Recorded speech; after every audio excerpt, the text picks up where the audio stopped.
இந்த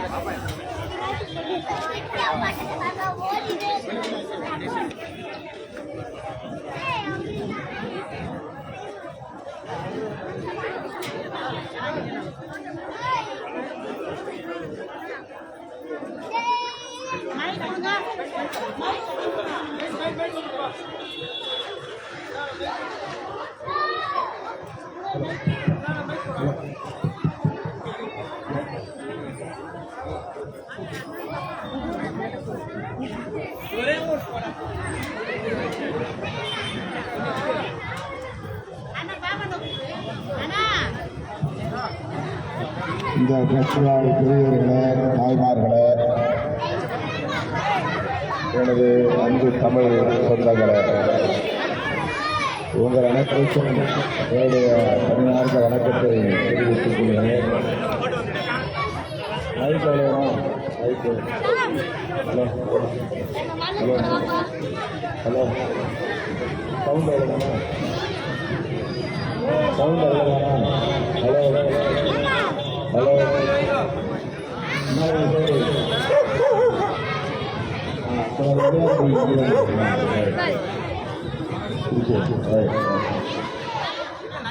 இந்த கல்வியார் பெரியவர்களே, தலைமார்களே, அன்பு தமிழ் சொந்தங்களே, உங்கள் அனைவருக்கும் என்னுடைய பரிவார வணக்கத்தை தெரிவித்துக் கொள்கிறேன். 6 மணிக்கு எப்படியாவது வந்து சேர்ந்து விட வேண்டும் என்று முயற்சித்தோம், புரியவில்லை. பெங்களூர் சென்ட்ரல் தொகுதியில் மன்சூர் அலிகான் அவர்களுக்கு வாக்கு சேகரித்தோம். அங்கேயே மணி 5க்கு மேலாகிவிட்டது. போக்குவரத்து செய்திகள் ஆகவே உரிய நேரத்திற்கு வந்து சேர இயலவில்லை என்பதை வருத்தத்தோடு தெரிவித்துக் கொள்கிறேன்.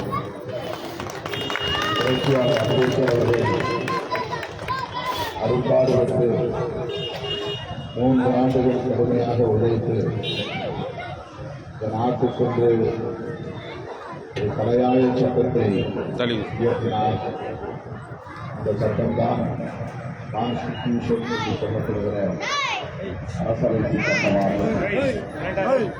அந்த சட்டத்திற்கு ஆபத்து சூழ்ந்துள்ளது.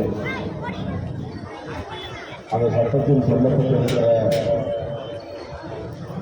சமூக நீதி, சகோதரத்துவம், சமத்துவம், அந்த சட்டத்தில் சொல்லப்பட்டிருக்கிற மதசார்பின்மை,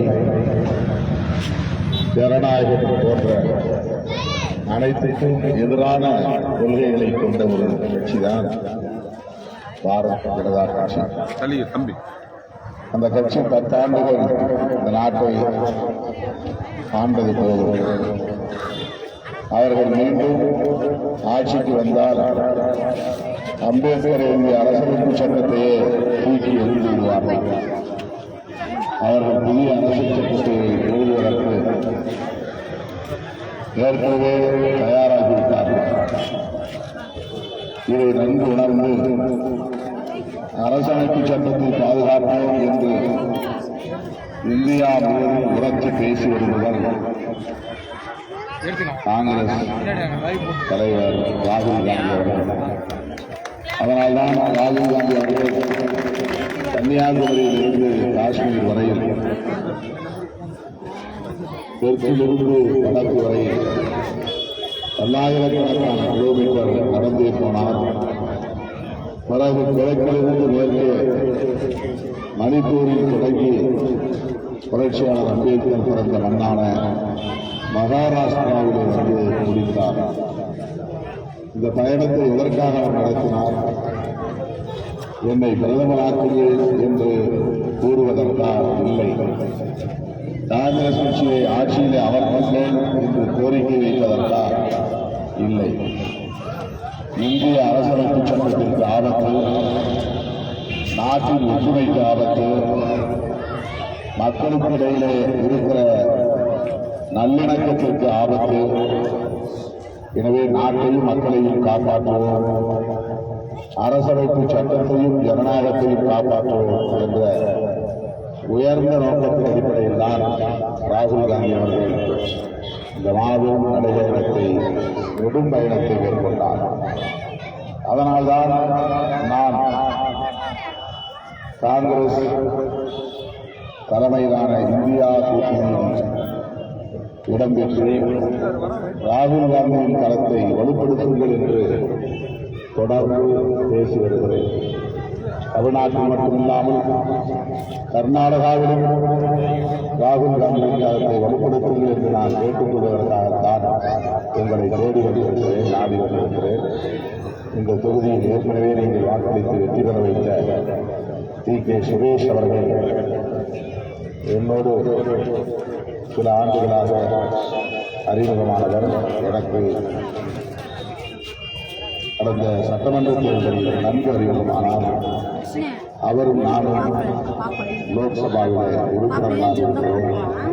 கடந்த 5 ஆண்டுகளாக 2 பேரும் நாடாளுமன்ற உறுப்பினர் என்ற முறையிலே ஒருவருக்கு ஒருவர் அறிமுகம். ஆகவே அவருக்கு மீண்டும் நீங்கள் வாக்களிக்க வேண்டும், அவரை தேர்ந்தெடுக்க வேண்டும், அவரை நாடாளுமன்றத்திற்கு அனுப்ப வேண்டும் என்று கேட்டுக்கொள்வது ஒரு உறவு.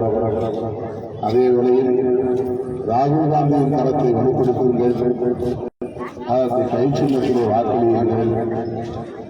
ராகுல் காந்தியின் தரம் வலுப்பெற்றால்தான் இந்தியா கூட்டணி ஆட்சிக்கு வர முடியும், பிஜேபி ஆட்சியை தூக்கி எறிய முடியும், அரசமைப்பு சட்டத்தை பாதுகாக்க முடியும்.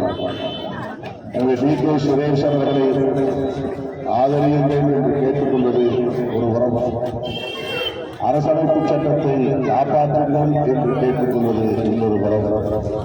அந்த வகையிலே அன்பு தமிழ் சொந்தங்களே, உங்களின் பொன்னான வாக்குகளை கை சின்னங்களை முத்திரையிட்டு குறைந்தது 3 லட்சம் வாக்குகள் வித்தியாசத்தில் டி.கே. சுரேஷ் அவர்களை வெற்றி பெறச் செய்வீர்கள், ஒப்புவரை செய்வதற்கு நன்றி, வணக்கம். ஜெய் பீம், ஜெய் பீம், ஜெய் பீம்.